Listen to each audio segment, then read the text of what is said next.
Welcome back to another hot take. Today, we're exposing the Little Mermaid, the mermaid who built her own tragedy. Look, she thought she was the ocean's main character, but the truth is, she was the architect of her own tragic downfall. Seriously, have you ever considered this hot take? Princess Ariel might look innocent and pure, but deep down, her soul is packing some limited edition chaotic energy. For decades, Disney told us this was a love story that crossed oceans, but if we rip off that sparkly filter, what we get is a dark storyline where logic has officially left the chat. Just think about it. Her status is the princess of an entire kingdom, but her head is always in the clouds. Seriously, this girl had everything. Family, a throne, friends. And yet, because of one glance at some random human dude, she decided to go all in and just yeeted her entire inheritance out the window. And don't call this a budding romance. This was a high-speed self-destruct sequence, packaged in a love-at-first-sight combo deal. And every decision she made after that moment proved one thing. Ariel was both a romantic poet of emotions and at the same time, a professional hacker of logic. She defied her father, the king, signed a deal with a shady sea witch, and gambled her God-given voice. So I have to ask, is this true love? Or is it just Disney selling us a red flag factory covered in glitter? And now for the plot twist that none of us saw coming. The villain we always thought was cunning and manipulative turns out to be the most honest and transparent business person in the entire movie. Ursula wasn't even being shady. She laid out the contract, the terms and conditions were crystal clear. It's just that Ariel's heart was in airplane mode at the time. There were no tricks here, just one absolutely insane signature placed on the dotted line. So is the line between hero and villain thin, or did Ariel erase it herself? This story, when you really think about it, went from a pink Disney fairy tale to a self-inflicted tragedy on a speedrun any % pace. So who's the real villain here? Ursula with her schemes, or Ariel, who carries drama like it's her full-time job? What's your take on this plot twist? Try rewatching the movie with a different perspective and drop your thoughts in the comments. And the architect of this tragedy is none other than that quintessential teenage spirit, fueled by the firm belief that the grass is always greener in the human world. It was that very mentality that turned the princess into a daredevil. Ariel, the princess who threw herself into her own villain arc. Looks like a dreamy princess, but her DNA is pure rebellious teen energy. Disney painted Ariel as this icon of freedom, with eyes full of wanderlust looking up at the human world. Sounds poetic, but when you actually analyze it, this is the most unhinged rebellion arc in fairy tale history. What was she even lacking? Dad's the king. Bestie's ride or die, voice is literally chef's kiss. But because of one prince who slid through her FYP, she straight up blocked her entire family and unfriended her own identity. Logic took a nap. Emotions said, I'm driving now. Ariel moves like a car with broken brakes, absolutely sending it based on pure feelings. Dad's advice, friends' interventions, to her, all of that is just noise. This is textbook grass is greener syndrome. Complete delusion despite consequences. She's not seeing red flags, only the glow-up potential in the distance. Don't get it twisted. Ariel isn't the victim here. She's the one who slid into Ursula's DMs begging to secure the bag with a contract that any person with 2 brain cells would swipe left on. That moment, the innocent princess persona got yeeted into the sun, leaving only an unhinged risk-taker who manifested her own downfall. So what did Disney actually teach us? They put a brave costume on actions that were blindly impulsive. The lesson here is actually dangerous. Just YOLO into a dream you don't even understand, then sit back and wait for the plot armor to kick in at the last minute. But every daredevil needs a prize. Every reckless gamble needs a jackpot. So, what was the grand prize that Ariel bet her entire kingdom, family, and voice on? A prince, of course. The problem is, when you get a closer look, you realize the man of her dreams was little more than a handsome cardboard cutout holding a flute. Prince Eric, romantic male lead, or NPC who got lucky. Profile says prince, actions say background character. On paper, Eric hits different. Handsome, built, artistic soul, the whole package. But dig a little deeper and this ideal prince is giving major plot holes. Bro caught feelings for a voice, not an actual person. Barely survived drowning and was already writing love songs about a melody.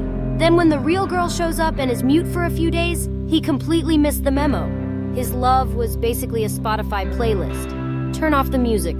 Forget the lyrics. Ariel carrying the entire plot on her back. Eric just vibing with his flute. The whole story is low-key tragic irony. Ariel sacrificed her voice, family, and species. Eric? Homeboy was just sitting there, playing flute, sighing dramatically, and almost closed the deal with a sea witch in disguise.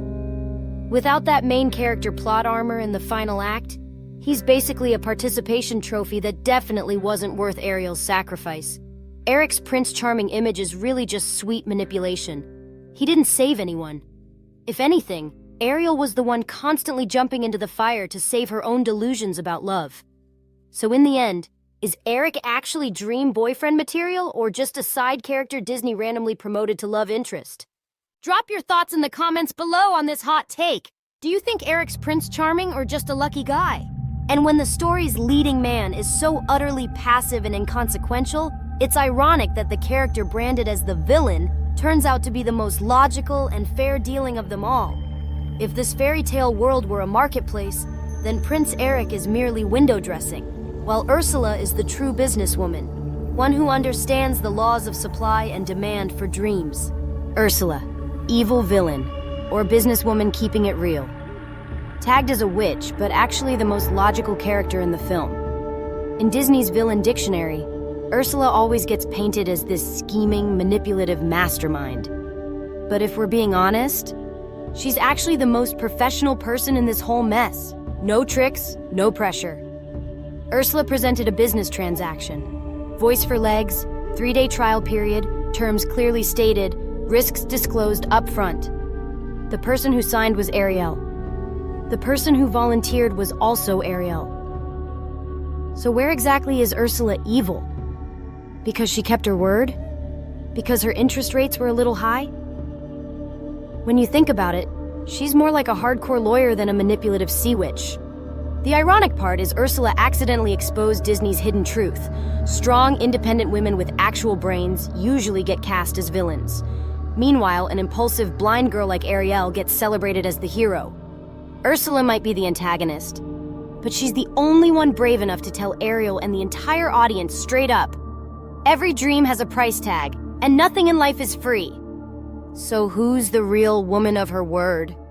The hated sea witch? Or the beloved princess who breaks every rule and agreement? Maybe Ursula isn't the villain.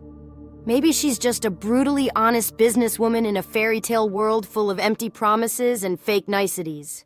Think about it. Who's more trustworthy? A sea witch with a written contract, or a princess willing to break every agreement for a fleeting crush? What do you think of this expose? Drop a comment below. Team Ursula or Team Ariel? But every desperate deal requires a desperate client, and Ariel's desperation wasn't born in a witch's lair. It was manufactured at home. It was forged by the one person meant to protect her, which brings us to the story's greatest paradox. The most powerful man under the sea who was completely powerless against his own teenage daughter. In fact, he was the one who pushed her right into the enemy's arms. King Triton, powerful patriarch, or a symbol of helplessness. He commands the oceans with his trident, but is helpless against his teenage daughter. King Triton has it all, ultimate power and a secure throne. But in this family drama, he is a complete failure as a father. Instead of dialogue and understanding, he chose prohibitions and destruction. This fighting fire with gasoline approach was a one-way ticket that pushed Ariel straight into Ursula's arms. The paradox is that Triton, who best understood the dangers, chose the worst possible communication strategy. He roared commands, while Ariel just put on her dreamy headphones and did the exact opposite. Ultimately, when his daughter created a disaster, the father was the one who paid the price. He traded his crown and his power to save her from a mistake he helped create. Ariel gets forgiveness, while Triton is the true victim, the one left to bear the final debt. He is a testament to a bitter truth. Absolute power is no match for youthful impulsiveness. So, is Triton a powerful leader, or just a helpless father trying to control a teenage hurricane? Did his sacrifice truly bring happiness, or is it just a painful reminder of the limits of power against a rebellious heart? What's your take on Triton? Powerful king or powerless father? Share your thoughts in the comments below. And yet, in the Disney universe, a magical reset button is pushed in the final act. The price is refunded, the consequences are erased, and the reckless protagonist gets a wedding. But this neat, tidy, happily ever after is perhaps the film's greatest illusion. It's a glossy pop cover of a profoundly tragic ballad, a complete rewrite of a story that was never meant to end with a kiss. The Andersen version. The original fairy tale was anything but rosy. Disney's version is the pop ballad cover. Andersen's is the tragic rock opera. Many forget that Disney photoshopped a tragedy by Hans Christian Andersen. In the original story, there is no kiss that breaks the spell. The prince marries another princess, and the Little Mermaid dissolves into sea foam, in agony and gone forever. Andersen's story is a chilling cautionary tale. Sacrifice is not always rewarded, and blind love can lead to utter annihilation. Disney completely erased that cruel ending, turning it into a marketable, easy-to-watch happy ending. But at what cost? An entire generation grew up with the illusion that if you just love recklessly and defy everything, the universe will sort things out for you. One teaches us that life isn't a fairy tale. The other sells us tickets to the dream. Between a stark warning and a soothing fantasy, which lesson do you think holds more value? Andersen's ending might be brutal, but it's honest. It doesn't sugarcoat impulsiveness and ill-conceived decisions. Has the Disneyfication of fairy tales inadvertently created a generation of delusional princesses who believe every action will magically lead to a happily ever after? Which version is the true fairy tale? Disney's sugar-coated fantasy or Andersen's stark warning? Share your thoughts on this contrast in the comments below. Are you Team Disney or Team Andersen? By choosing the comforting fantasy over the harsh reality, Disney made its verdict clear. Reckless sacrifice should be rewarded.